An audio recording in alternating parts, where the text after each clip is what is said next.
Live from the Business Radio X studio inside Renaissance Bank, the bank that specializes in understanding you. It's time for North Fulton Business Radio. And hello again, everyone. Welcome to another edition of North Fulton Business Radio. I'm John Ray, and we are coming to you from the Business Radio X studio inside Renaissance Bank in beautiful Alpharetta. Even though beautiful Alpharetta is wet right now, like it has been for weeks and weeks and weeks, it seems. But anyway, let's move on to Renaissance and talk about how Renaissance understands how you bank, offering you the mobile banking services that you need. And Renaissance also knows that sometimes you need to speak to real people with real answers in real offices in wet places like Alpharetta. And that's why Renaissance has more than 190 convenient locations in addition to this one throughout the South ready to serve you. For more information, go to renaissancebank.com. Renaissance Bank, understanding you, member FDIC. And the nice thing about this office of Renaissance is they've actually got umbrellas for you to get in and out of here. So they're great folks here. So I want to introduce you folks to Phil Van Gelder, and he's with Atlanta Office Technologies, and also Shashank Honavar, and Shashank is with S Square D Square. But before we get to Shashank, I want to get to Phil Van Gelder. Phil he's a partner in Atlanta Office Technologies. Phil, welcome. Thank you. Appreciate being here. Okay, well, great to have you here. So tell us about you. Tell us about Atlanta Office Technologies. How do you serve folks? Well, I'm still hung up on the fact I didn't get an umbrella. You didn't get an umbrella? No, I parked my boat out front and everything, and then I had to run in. You parked the boat out front? But I don't bank here, so maybe that's the problem. Saw me coming. Well, it could be because you had a boat. They thought you were more prepared than you really were. They thought I was here for insurance. Right. Tell us about you. All right, so a little bit about us. Besides your boat. The business here, the best day when you buy it and sell it. Our business is located in Norcross, so we're just outside the 285-85 loop, right in between Indian Trail and Jimmy Carter. And I would tell you we're kind of like a 30-year-old startup. So I've been in the industry for 15 years. Oh, wow. There are three of us that own the business. Myself, our CFO, has been in it for 15 years as well. And then our CEO, he had all the money, and we needed some of his help to get going. Mm-hmm. So he's been in it since 1984. So we're kind of doing what's been done already, just wash, rinse, and repeat. We're trying to figure out how to do what he's done twice already and do it on our own. So it's been a good venture so far. Well, that sounds great, but tell us what you sell. It's very complicated, very sexy. Copiers. Okay, awesome. 99% of our business is commercial office equipment, so multifunction copiers, printers, and things like that. And I think we're going to get into a little bit more detail as to why and what that means. But sure. It's the only business I've ever known, and it's paid the bills for quite a few years. So copiers, office equipment. Yep. So there's a meme going around. I think it's largely been discredited, but let's further discredit it, that paper's going out of style. Oh, this is you like that one? This is easy. Yeah. So I'll give you a quick analogy. Back in the day, we'll take an office environment, for example. You were looking for the Penske file. Right. And the Penske file was in the cabinet over there. And you ask somebody to say, hey, go grab the Penske file. They go over to grab that Penske file, and it's not there. Well, what are we going to do? How are we going to get? Well, some Nimrod picked it up, and he went home for the weekend and forgot it at his house, never brought it back, and now you've got some critical work you've got to do. How are we going to do that? Today, that Penske file is not as critical or important to be hanging in the file tree structure, because now I've got the ability to transmit that digitally to 16 people that are on my team, and every single one of them can print it. Where back in the day, it was just that one central repository of hard black dots on white paper in a file. And today, that's not quite the case. You've got, we live in the information age, right? You've got a mass of information. We're trying to weed through what's true, what's not. And in an office environment, that gives people the ability to hit file print a lot more than they once did. So we're seeing a slow migration, just like we did in TV a long time ago, where at one point it was all black and white, but no one's clamoring for black and white TV anymore. So we've seen kind of a transfer of traditional volume that was done in black and white now being done in color, which is in what we call the aftermarket side of the business, or the maintenance side of the business, which ultimately pays the bills. So good news all around for us. Sure. So copiers and office equipment, do you sell a lot of different brands, or do you have one brand that you're really focused on, or that you think's the best of the breed? Yeah, one brand. Okay. We sell Kyocera office equipment, and I would say, I'm not going to shy away from anything. They're probably not a tier 1 provider. They're in that kind of tier 2 category. So BMW, Audi, Mercedes, we're probably more like the Toyota, the Honda, the Ford. And there's a lot more of those on the road, right? A lot more of those on the road. So you make it up in scale, I guess, or volume. But the reality of it is the difference in our business as to whether or not a product is a good fit ends up being the maintenance, the service, the support that comes with it. The best analogy I can give you, and I'll come back to this multiple times probably over the course of our chat, is think of your cell phone. You can pick any cell phone on the wall, right? You go into the store, you're going to say this, that, or the other. I want these feature sets and whatnot. You're going to go pick one of those. But really, why do you end up changing your cell phone provider? It's because they drop your calls, because the data is slow, and because of this, that, and the other. At the end of the day, the product is secondary. It's the maintenance, it's the service and support that you're providing that product that ultimately determines whether or not someone sticks with you. Which is what you do. So talk a little bit about that service that you offer, where you think you're better, you differentiate your the work you do for clients. Man, this is sometimes a tough pill to swallow, because you go to the office every day thinking you're amazing, but in all reality, we don't do anything all that different from anybody else. I listened to a podcast, which somebody's probably listening to this at some point. A podcast that the human brain has a very difficult time determining when something's better than something else.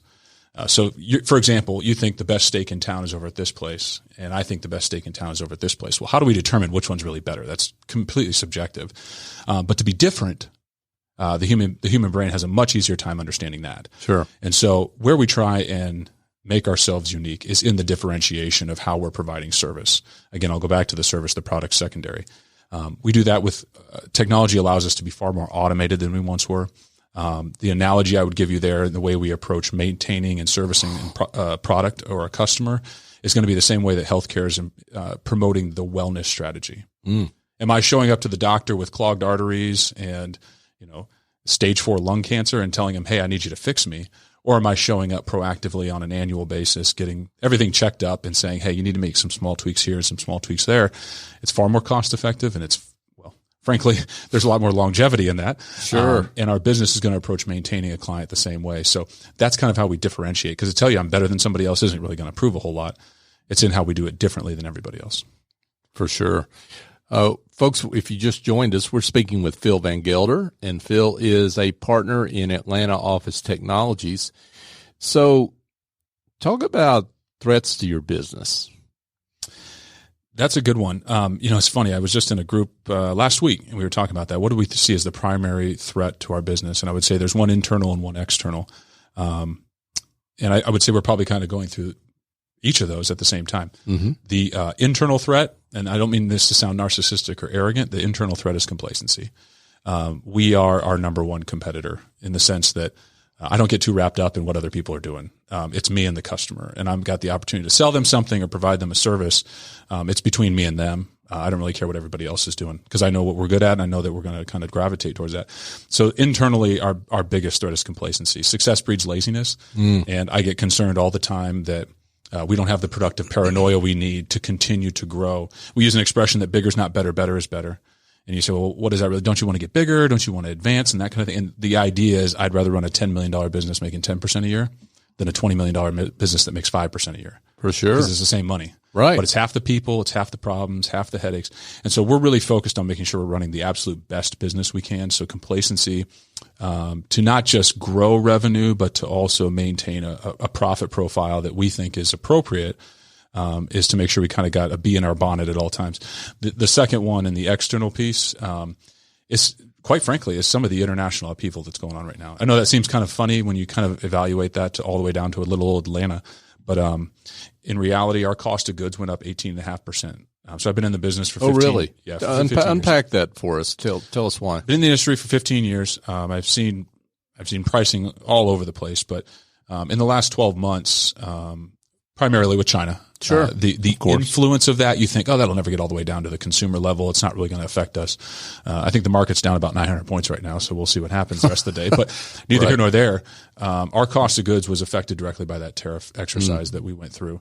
Some of that has been pulled back. But for the most part, the landscape of business is too competitive, and everybody pretty much does the same thing as it relates to the manufacturer.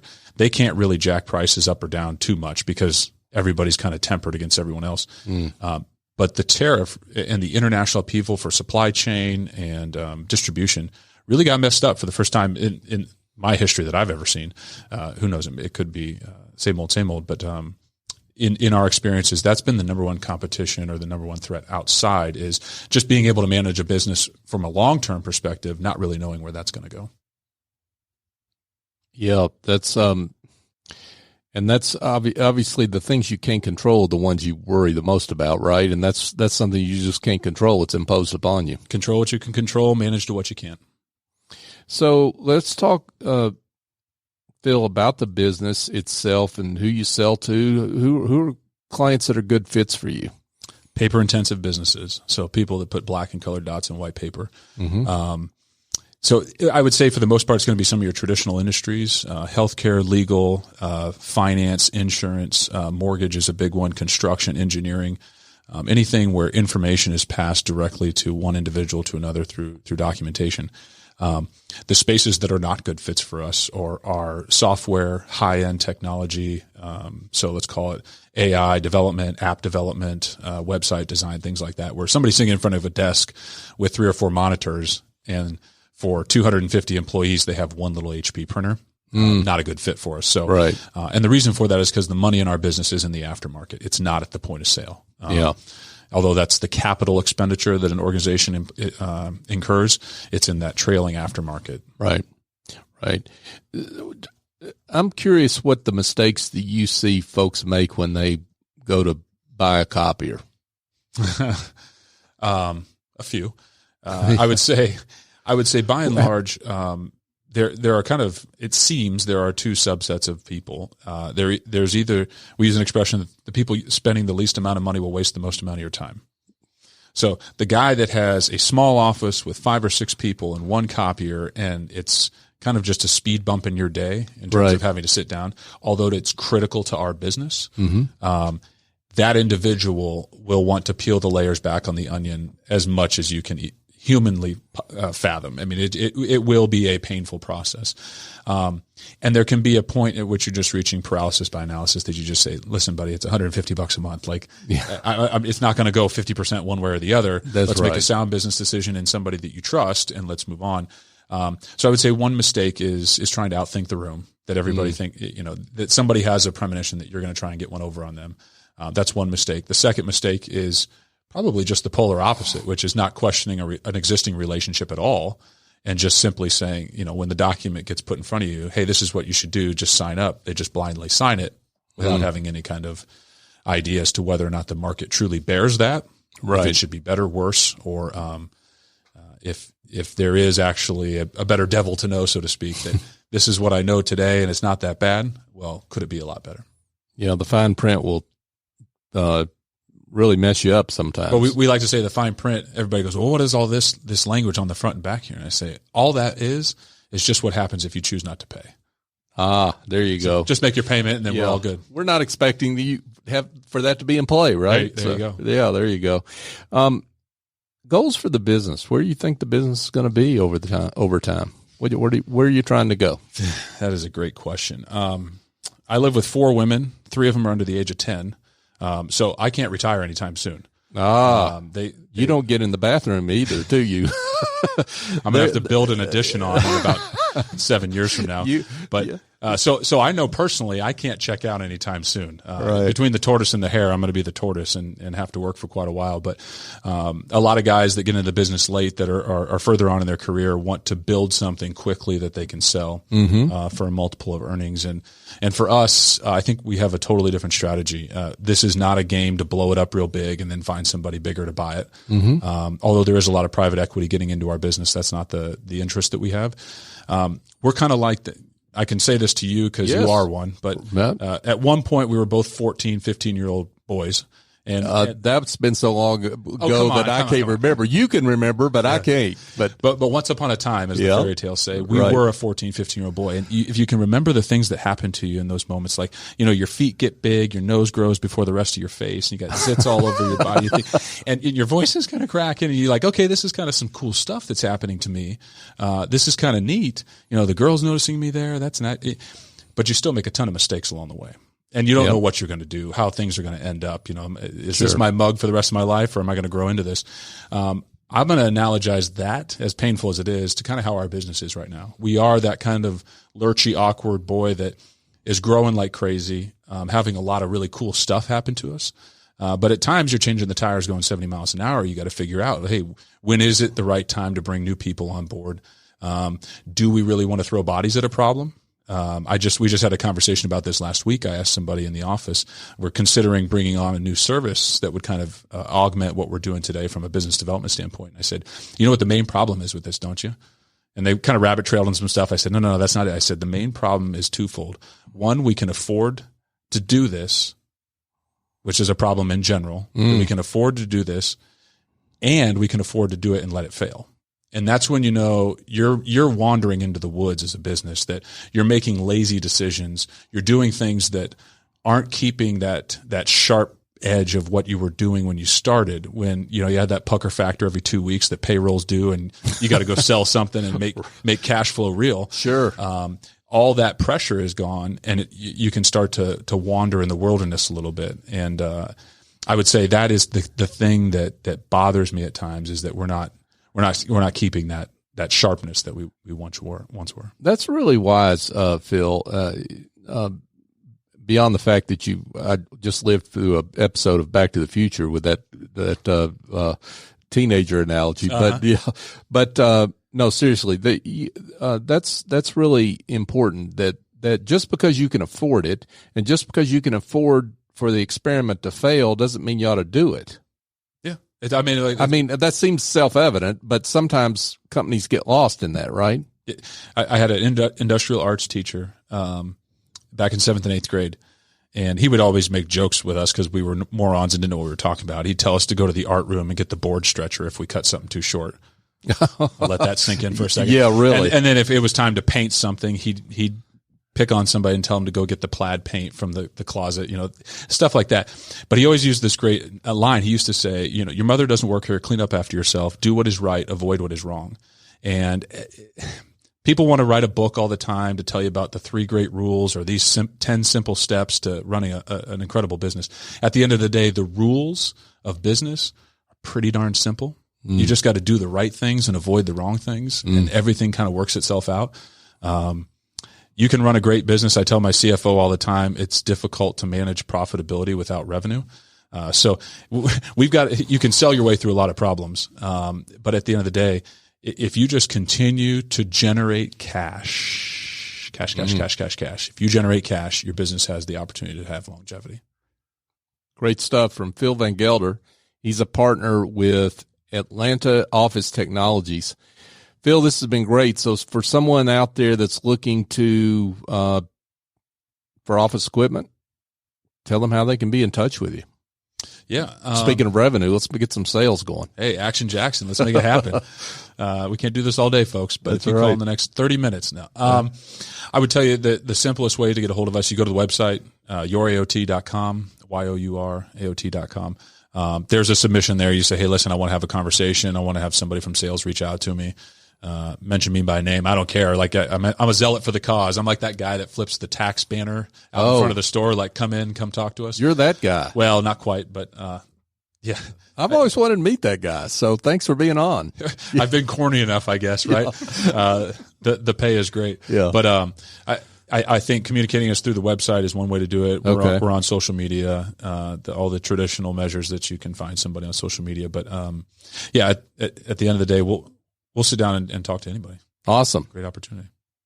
Phil Van Gelder, partner with Atlanta Office Technologies. Thanks for being with us. Thank you. Yeah. So, folks, if you need some help curing the headaches of administrative tasks or bookkeeping, marketing, presentations, maybe a workshop planned and executed, well, go engage a smart and reliable office angel. They're not a temp agency or a placement firm. Office Angels matches your business support needs with angels who fly in with the talent and experience necessary to help you maintain and grow your business on an ongoing or as needed basis. Your terms, your timeline. They lend a hand when needed and fly off when the job is done. Find out more at officeangels.us or call Chief Executive Angel S.E. Escobedo at 770-442-9246. And now we turn to Shashank Honavar. He is the president and CEO of S Squared D Square LLC. Shashank, welcome. Thank you so much for having me over here. Yeah, great to have you. So tell us about you. Tell us about what your company does. How do you serve folks? Absolutely. First of all, again, thank you for having me here. Sure. Been in business for about 23 years. That is corporate business. Been in business for myself just over 3 months. Really? So very new to the game, but been in the industry, several industries for about 23 years, in a very wide variety of roles, primarily technology, risk management, finance, operation management, analytics, and so on and so forth. Having been with several different corporate companies, decided I wanted to do something on my own. I figured I had enough experience, years of experience under my belt, and here I am to serve the business community. That's fantastic. Welcome to entrepreneurship, right? Thank you very much. Yeah. So you've come out of corporate, a lot of experience there, a lot of different things you could do for businesses. Talk about your focus. How do you help your clients? Absolutely. Let me quickly talk about the two verticals I have for my business, and then I'll go into the details. So two verticals that I have, one of them is catered towards small to mid-sized businesses. Primarily annual revenues under $10 million. And for them, I literally provide cradle-to-grave services, everything from the initiation of the business entity, what kind of business formation entity to form, all the way till if they're ready, they have done enough, the owner is ready to retire, dissolution of the business, and absolutely everything in between. My other vertical is for large corporations. Annual revenue is greater than $10 million. My focus is data analytics. Interesting. So unpack that a little bit, because Sure. Data analytics is a big subject. Absolutely. Talk a little bit more about what you specifically do there. Yeah.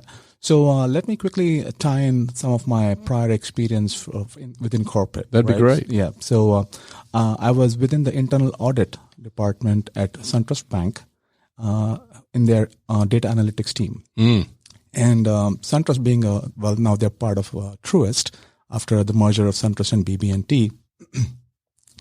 So they are a full service bank, right? And lot of different business units, lot of different business processes, and they had to have a very solid internal audit department to maintain what's called as the CAMELS rating. So that is what determines the strength of the bank. Right. And up until the time that I joined the team, there wasn't really much of a data analytics team to speak of.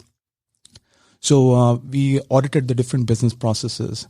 Typically, the process would be a business auditor would go in, and they would adopt a sampling approach, right? Where they would look at a few documents or mostly documents and some processes and figure out and hope that they would actually stumble upon something.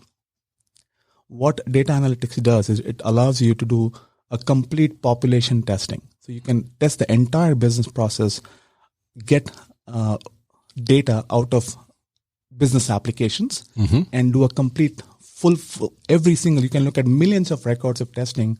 Once you understand the business process and how the application supports it, you can look at the whole record set and then identify the actual problem, the scope of the problem, the volume of the problem. So my thought process was, and I'll go into a little more detail as to how I formed the business, but for now I think this is good enough. So I can come in, look at the records of the business and identify maybe if there's any kind of fraud that's happening, some kind of leakage of revenues happening, and so on and so forth. Folks, if you just joined us, we're speaking with Shashank Honavar, and Shashank is the president and CEO of S Square D Square. So what are some of the big problems that you see your services solving for businesses? I mean, when you go unpack that data, what are some of the problems that you solve? So typically, when we look at the financials, right, and let's start with a business problem, right? Typically, it is a business that's been around for, let's say, 3 or 4 years, right? And they feel that their revenues are flat; they are not quite growing. I suppose when the business owner said it and maybe went to a bank to get a loan to start your business, they have had to put together a business plan, which typically involves a 5-year strategy. Where do you see the business going? And they see that maybe for the first 2 years, the revenue growth kept in line with what they had submitted to the bank as part of the business plan. But starting the year 4, their revenues have started flattening out, right? So where I can come in and I can help them figure out the true extent of the problem as they think. Because typically what happens is business owners are so busy running their day-to-day stuff that they may not have the pulse on every single minutiae of the data, right? Oh, sure. So how I come in and help is I can help them build dashboards, actual visualization. They say a picture is worth 1,000 words, right? I can help them implement a dashboard that will really help them keep on top of the revenue growth. And if the problem is truly as bad as they think it is, I can help them craft and implement a marketing strategy that will get them back in sync with what their projected growth plans were. So that is one way to use the data. Oh, wow. Wow, that's awesome. So Shashank, talk a little bit about what a typical engagement with your firm looks like. Yeah, so typically the way it works is I sit across the table with the business owner, right? Understand their business. I do my due diligence before I even get to the doorstep of their office. Sure. My first hour is always free. That is what I call as the discovery session. And during which time I sit across the table, understand the business owner's goals for the business, what their goals and objectives are, what their revenue growth plans are. More importantly, what their, as Phil mentioned, what their profitability plans are, right? And then what are their current challenges that they are facing right now that are preventing them from getting to those goals, right? Once we do that, I have a pretty good idea of where it is that this conversation is leading. And then we can identify whether the problem resides within operations, within their FP&A, or where within their business does the problem really lie. And then we can attack the problem that way. So that's typically starts with a discovery session. And then should the business owner decide that they want to pursue the engagement further, then we sit together and decide, okay, what is the scope of the engagement and how much time and, of course, money it's going to take. So you actually sit down and listen to the client and listen to what their problems are. I mean, that's instead of trying to sell them whatever your expertise is per se, right? Yeah. My primary job is to solve a customer problem, helping them define the problem and, making them feel at ease and even maybe vulnerable at times, because a lot of people, tend to have big pride and their ego tends to, suffer if someone else sits across to them and tells them what problems their businesses face. So I'm very deliberate and very gentle when I have that conversation with them. It's more of a collaborative partner kind of conversation versus, hey, here I come in and tell you what you need to be doing with your business. That's just doesn't work out that way. No, that doesn't work. And I think folks are a little over the hard sell, right? So, I mean, coming in and talking about, hey, let's talk about your problems. Let's see if I can solve your problems is a much better conversation. And typically what happens is, unless it is a family inherited business where the one taking over has already been kind of helping his mom or dad with the business, right, and pretty much knows inside out of the business, most people that start are maybe folks like me who have been in a corporate role for quite some time. Just for example, Gloria Mateus, I think, with Nothing Bun Cakes across the street from here. Right. She was a corporate controller. Right. She has a strong finance accounting background for 25 years. And she decided to go with a franchise like Nothing Bun Cakes, right? So people that already have a rich background. And so you have to tread very lightly in terms of, when having those conversations. Yeah. Thanks for bringing up those cakes. Now you made me hungry, but, I'm curious though, before I let you go, I've got to ask, S squared, D squared. How'd you get that name? Yeah, that actually just represents names of family members. Starting with me, Shashank, S. My son Soham, again S. My wife's name is Dipali, D, starting with D, and my daughter's name is Divya, so that's D. So S S D D becomes S squared D squared. I love it. Okay, awesome. So, Shashank, talk a little bit about, before we give contact information, that sounds like you may have some special introductory offers for folks. Yes, I do. In fact, through the end of this month, anyone that sends me an email to shashank.honavar@s-squared-d-squared.com or calls me at my 404-993-9237 number, they obviously get the first hour free, which is common for every engagement, but they get the next 5 hours of my consulting at 50% off the normal rate. Wow. Yeah. Wow, that's pretty awesome. So, Shashank Honavar, first of all, thanks for being with us. But before we let you go, tell folks how they can be in touch with you. So, you can reach me through multiple channels. I have my own website. It's www.s-squared-d-squared.com. I know it's quite a mouthful. And by email at shashank.honavar@s-squared-d-squared.com. I'm on Facebook as well as on LinkedIn. So there are multiple channels for you to reach me. That's great. Shashank Honavar, he is the president and CEO of S Squared D Squared. Thanks for being with us. Thanks for having me again. Folks, you can listen to this show live every Tuesday at 11:30, and sometimes throughout the week we have added special shows when we find great business leaders like Phil and Shashank that we can schedule. If you miss any of our live shows, though, folks, check us out on Apple Podcasts, Google Podcasts, Stitcher, TuneIn, Spotify, Overcast, basically any app that's out there, we're on. And you can search for North Fulton Business Radio and find us. Or you can go to northfultonbusinessradio.com, and there we have an archive of all our shows. This is show 198, and we're coming up on show number 200. After 4 years, we're excited about that. Check us out on social media as well. LinkedIn, Twitter, Facebook. North Fulton BRX is our handle there.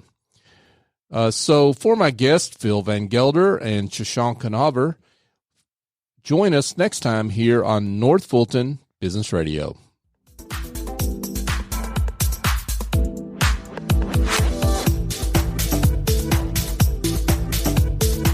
Renaissance Rewards Extra is the checking account that checks all the boxes. Roadside assistance?